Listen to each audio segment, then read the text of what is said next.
Boa noite, seja bem-vindo ao programa Mais Europa. Como habitualmente, vamos ver o que de mais importante se passou na União Europeia na última semana.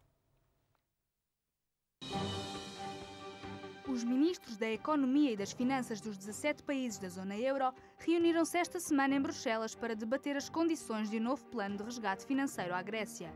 O encontro extraordinário terminou sem que os membros do Eurogrupo chegassem a um consenso.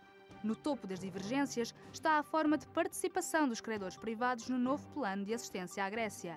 Enquanto a Alemanha defende que os credores devem ser obrigados a intervir, o Banco Central Europeu e alguns Estados-membros apoiam a participação voluntária. O Eurogrupo deverá chegar a um acordo definitivo para solucionar a crise grega na reunião agendada para 11 de julho.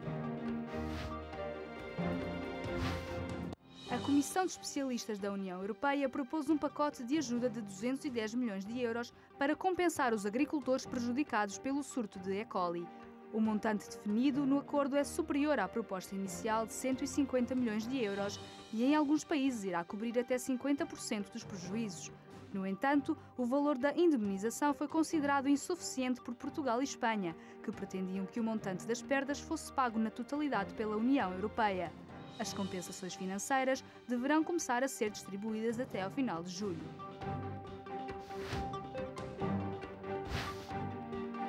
Portugal foi o país da zona euro que registrou a maior quebra da produção industrial no mês de abril.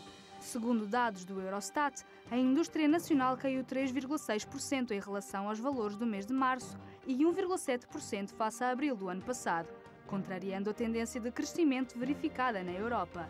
A atividade industrial dos 27 Estados-membros cresceu 0,1%, enquanto a zona euro registrou um aumento de 0,2%. Letónia, Dinamarca e Malta foram os países onde a produção industrial obteve um crescimento mais significativo.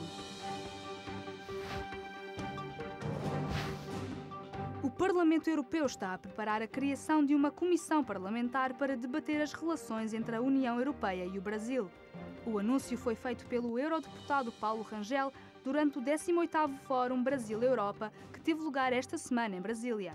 Paulo Rangel justificou a criação desta comissão com o crescente protagonismo que o Brasil assume atualmente na economia internacional, considerando como insuficiente a representação do grupo Mercosul, que assegurava até agora todas as relações entre a Europa e a América Latina. Hoje o nosso tema de debate é a revisão dos acordos de Schengen e a resposta europeia à imigração ilegal. Para isso convidamos José Luís da Cruz Vilaça, advogado, especialista em direito comunitário, antigo juiz do Tribunal Europeu do Luxemburgo, e também Jorge Malheiros, professor da Universidade de Lisboa. Obrigado aos dois por terem vindo. Eu pedia-vos, muito rapidamente, começo por si, doutor Cruz Vilaça, um pequeno comentário a uma das notícias que nós apresentámos e que foram importantes na União Europeia na semana passada. Obrigado pelo seu convite, Teresa, e por este convite a comentar alguns dos aspectos mais importantes da semana. Começo pelo primeiro, as notícias sobre a Grécia. De facto, são as mais preocupantes. São as mais preocupantes, obviamente, antes de mais para a Grécia. A Grécia está numa situação quase desesperada. Portanto, sendo uma situação preocupante para a Grécia, sendo uma situação também preocupante para a Europa. E também preocupante para Portugal. E, portanto, para Portugal, isto é, sobretudo para aqueles países mais vulneráveis no âmbito da zona euro. A partir do momento em que na Europa se criou uma moeda comum, da qual a maior parte dos Estados-membros faz parte, é evidente que as questões relacionadas com a situação financeira e económica de um Estado-membro dizem respeito a toda a gente. É uma matéria de interesse comum. É óbvio que a situação é difícil, é óbvio que fazer face a esta situação, como se está a ver, exige grandes esforços e não tem sido fácil encontrar a solução. Agora, todos têm de contribuir para essa solução. Não há dúvida que temos de ultrapassar esta situação e eu acho que, como há bocado se ouviu, se calhar a Alemanha está a dar provas de uma rigidez que pode prejudicar a recuperação da confiança dos mercados. Um pequeno comentário, uma notícia breve, por favor. Breve, com certeza, só que porque uma é boa, outra é má, faço um comentário a duas, muito rapidamente, são as duas últimas. A primeira é a questão da quebra da produção industrial. E embora seja um dado conjuntural, portanto, ele tem de ser tido em conta como algo que pode mudar já no trimestre seguinte ou no semestre seguinte, a verdade é que isso mostra que determinado tipo de políticas têm consequências e que as consequências são muitas vezes erradas. E, portanto, ao nível da indústria portuguesa, apesar de muitas e honrosas exceções em termos de modernização, de aposta em emprego mais qualificado, etc., a verdade é que nós não conseguimos, ao longo, diria eu, de 2 décadas ou talvez mais, conseguir modernizar-nos o suficiente e em extensão suficiente para ser suficientemente competitivos. Por outro lado, uma das apostas da indústria tem de ser a exportação e este tratado, ou esta criação da Comissão Parlamentar, o E-Brasil, pode ser, se Portugal souber aproveitá-la, pode ser uma boa notícia. É uma boa notícia. Vamos agora ao tema da semana, a revisão dos acordos de Schengen, que é afinal uma reação europeia ao afluxo de imigrantes ilegais e de refugiados que chegam ao seu território. Vamos ver uma breve reportagem sobre o tema que nos ajuda a situar a questão. A crise da imigração tem sido um problema recorrente e que muitas dores de cabeça tem dado à União Europeia. O problema intensificou-se em dezembro de 2010 devido aos conflitos no norte de África que levaram um número elevado de migrantes a rumarem em direção à costa europeia, em especial a Itália e Malta. Esta situação levou alguns Estados-membros, nomeadamente a Itália, França e Alemanha, a exercer pressões sobre a União Europeia. A Itália é, neste momento, o país mais afetado pela imigração ilegal. Desde o início do ano, mais de 27 mil refugiados e imigrantes ilegais chegaram de barco à ilha italiana de Lampedusa. Assim, torna-se simples compreender o porquê de, comparativamente com 2008, o número de ilegais registados ter aumentado, segundo dados da Frontex, agência que controla as fronteiras dos países da União Europeia. A tensão está, portanto, instalada, sendo que alguns Estados-membros exigem a revisão do Tratado de Schengen, havendo a possibilidade de ser retomado o controle das fronteiras. Na sequência destes eventos, a União Europeia apresentou um pacote de medidas destinadas a gerir melhor os fluxos migratórios provenientes da região do sul do Mediterrâneo, bem como a alterar o regulamento sobre os vistos. As novas propostas da Comissão Europeia em matéria de imigração focam-se em desenvolver uma cooperação mais estruturada com os países do norte de África. Promover a mobilidade e uma migração bem gerida é do interesse de ambas as regiões. Assim, a União Europeia propõe o reforço dos controlos nas fronteiras externas e da vigilância do espaço interno sem fronteiras, a fim de prevenir a imigração ilegal e a criminalidade, ao mesmo tempo que incentiva a utilização da imigração legal para colmatar a escassez de mão de obra e de qualificações.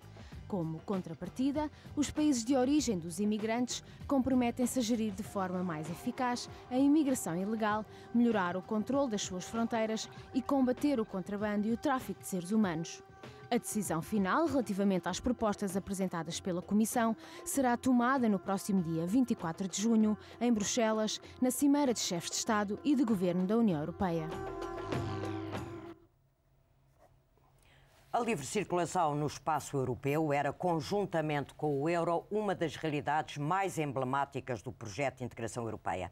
A ideia de revê-los agora, limitando de algum modo essa liberdade, é uma primeira consequência do afluxo de imigrantes e refugiados que chegam dos países da orla sul do Mediterrâneo, desde que começaram nesses países as revoltas democráticas. Mas é também o resultado da crescente influência dos movimentos políticos populistas e xenófobos que não convivem bem nem com a imigração legal, nem com a imigração ilegal. Começo por si, Dr. Cruz Vilaça. A Europa já convive mal com a imigração ilegal há bastante tempo, mas agora é a primeira vez que há Estados-membros que querem, por causa disso e em reação a isso, rever os acordos de Schengen. O que é que, do seu ponto de vista, isto significa? Que corremos o risco de um retrocesso sério em relação a esta liberdade de que todos usufruímos com tanta satisfação de circular livremente no espaço europeu?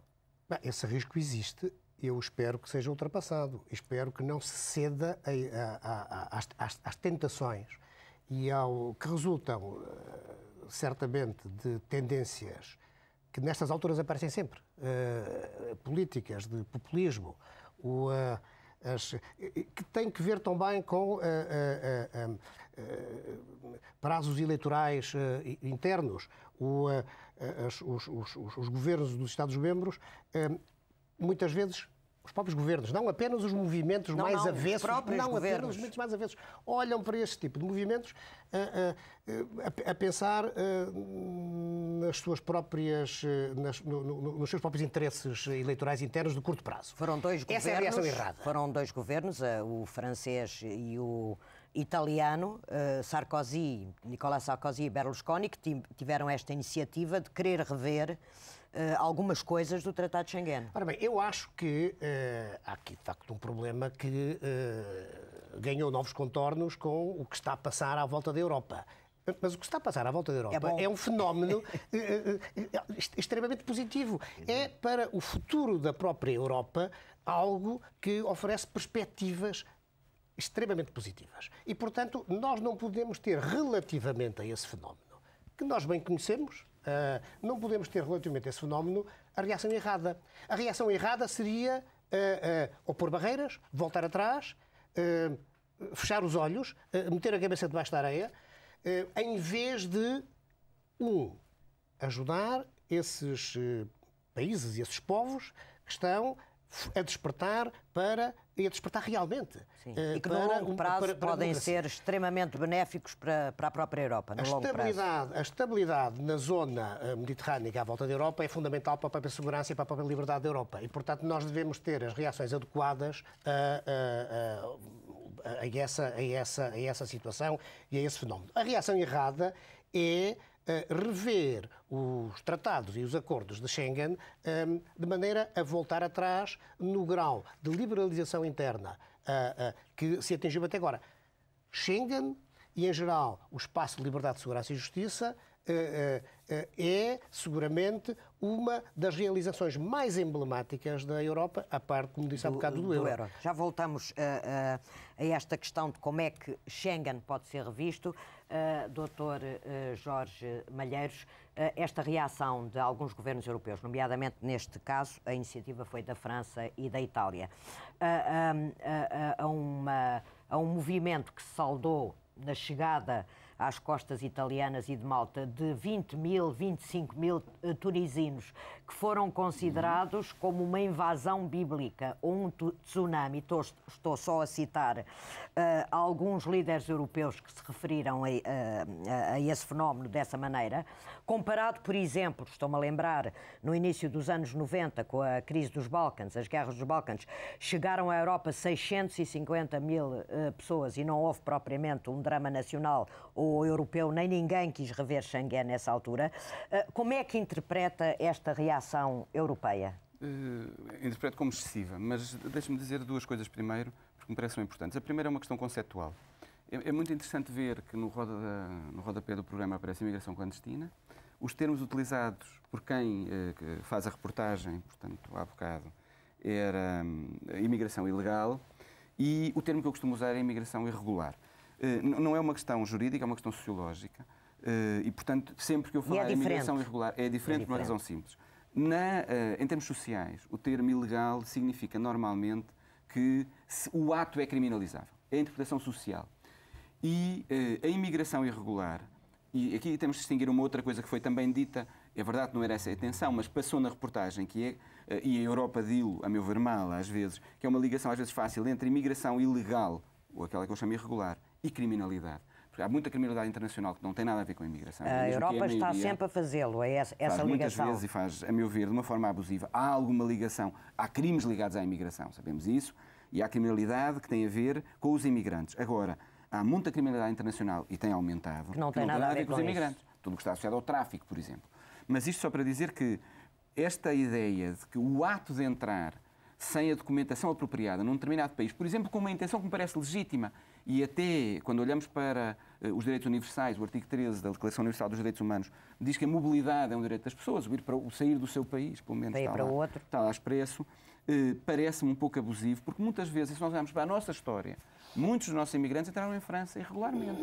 Alguns foram para os Estados Unidos a salto. Nós, portugueses, temos essa experiência enorme. Absolutamente e nós cravada na nossa com memória. maus olhos, se fossem criminalizados os portugueses, que nós vemos como bons imigrantes. Mas vamos ficar no irregulares, que é de facto a expressão até que os documentos da União Europeia costumam usar e que está certa. Nós dizemos ilegal por facilidade de compreensão, percebem, não é? E as pessoas percebem, mas é criminalizar uma coisa que não deve ser um crime. Agora, como é que vê, voltando à questão, esta reação europeia verdadeiramente quase histérica quando começam a desembarcar pessoas vindas da Tunísia que nem sequer foram em uma quantidade muito grande?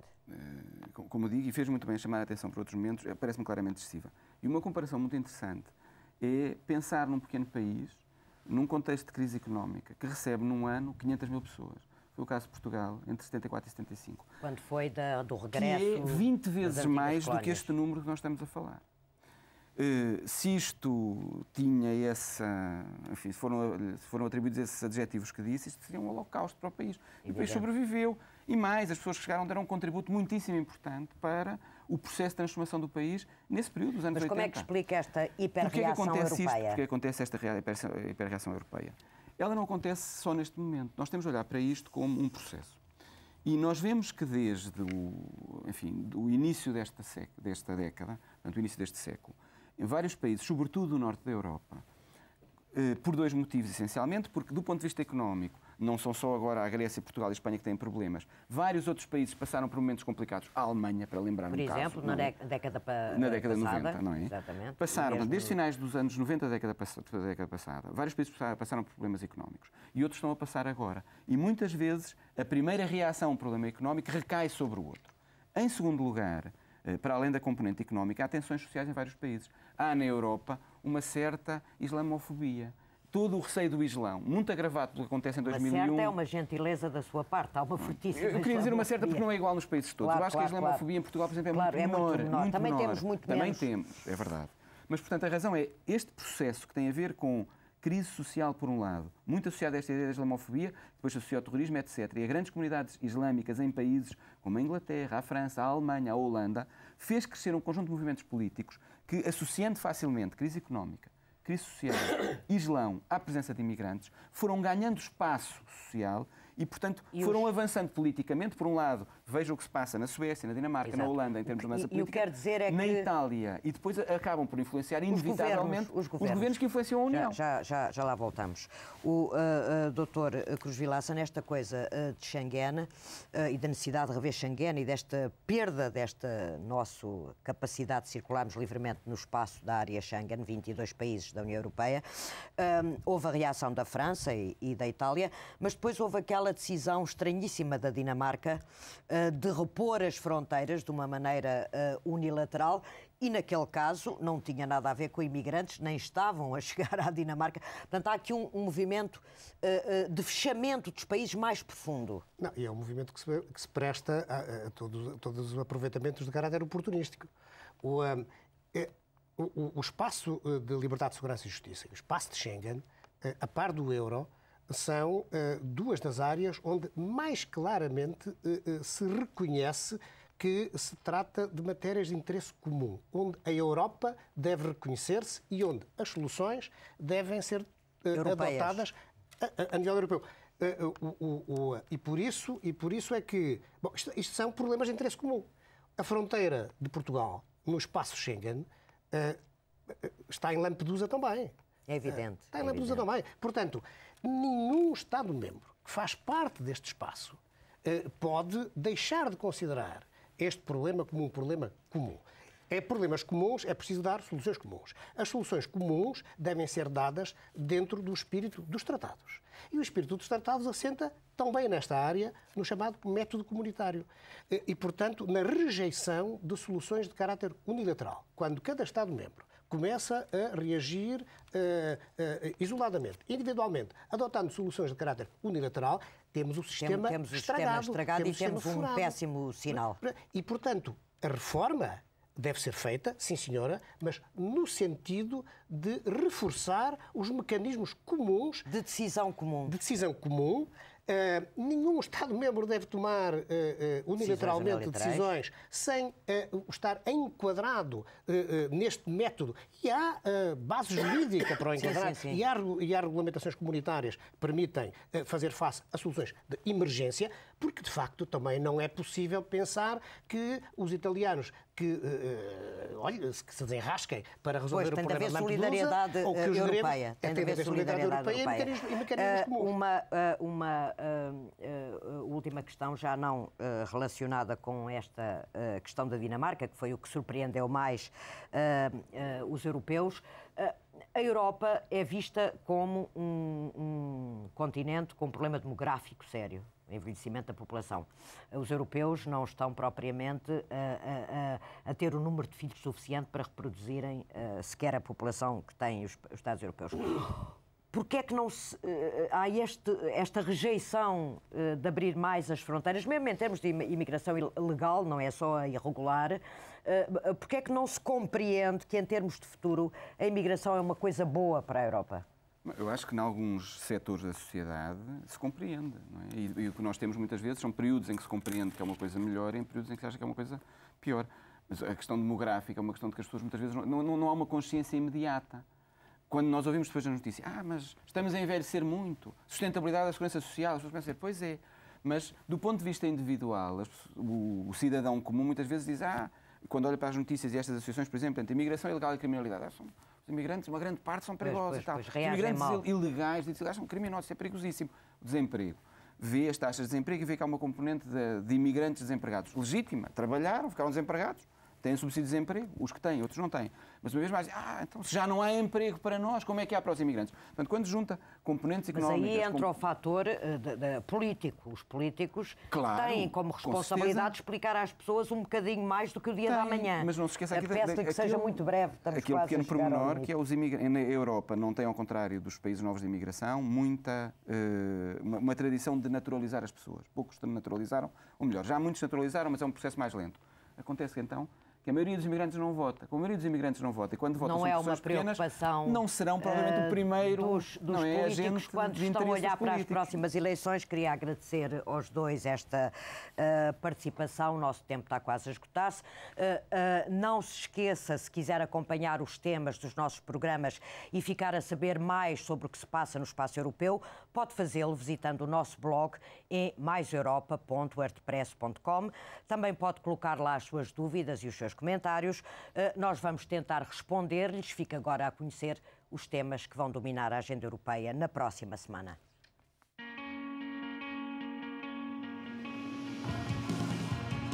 O Eurogrupo reúne nos próximos dias 19 e 20 de junho, no Luxemburgo, depois de, no passado dia 14, a reunião dos ministros das Finanças da zona euro ter sido inconclusiva. O tema incontornável deste encontro será a discussão do conteúdo e das condições do novo pacote de ajuda financeira que irá apoiar a recuperação da economia grega. Nos próximos dias 22 e 23 de junho, terá lugar em Bruxelas mais uma sessão plenária do Parlamento Europeu. Estas sessões são o culminar do trabalho legislativo desenvolvido nas comissões e grupos políticos do Parlamento, onde os eurodeputados irão votar para aprovar ou não os projetos de lei apresentados. Herman Van Rompuy, presidente do Conselho Europeu, recebe os chefes de Estado e de Governo dos países membros da União Europeia nos próximos dias 23 e 24 de junho, em Bruxelas, para um Conselho Europeu. A crise grega e da zona euro são os principais tópicos na ordem de trabalhos deste Conselho Europeu. Não serão esquecidos também temas fortes da agenda europeia, como a questão da imigração clandestina e a revisão do Acordo de Schengen. E chegamos ao fim deste Mais Europa. Já sabe que pode continuar connosco através do nosso blog ou das redes sociais no Twitter e no Facebook. Por nós, marcamos encontros consigo na próxima semana, à mesma hora, aqui no Mais Europa.